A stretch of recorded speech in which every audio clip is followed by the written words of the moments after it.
Nakakakilig talaga ang bagong vlog ni Janine Gutierrez sa kanyang YouTube channel, ang behind the scene ng Tatler photoshoot.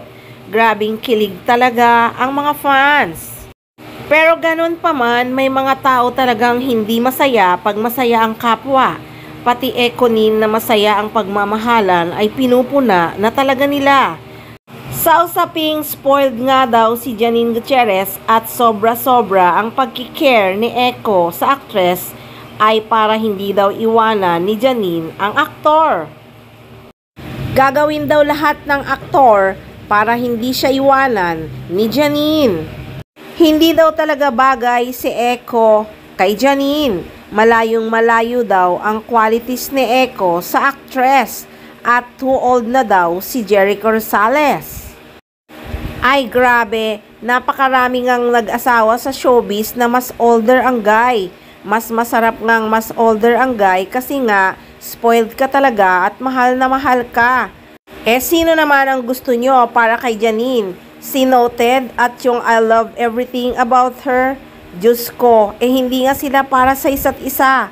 Aayawan pa ba naman ninyo si Eko para kay Janine? Eh dream boy nga yan ng mga kababaihan. At makikita naman nila kung gaano kamahal ni Eko si Janine. At anong di sila bagay? Eh nako, duling ka ba? Bagay na bagay sila no? Kaya naman si Eko sa vlog ni Janine Gutierrez ay nagbiro ang aktor. Sabi kasi ni Janine Gutierrez, "Thank you, I hope you like it." Ang sagot naman ni Eko, "Thank you, I hope you like me." That's why you're there, vlog.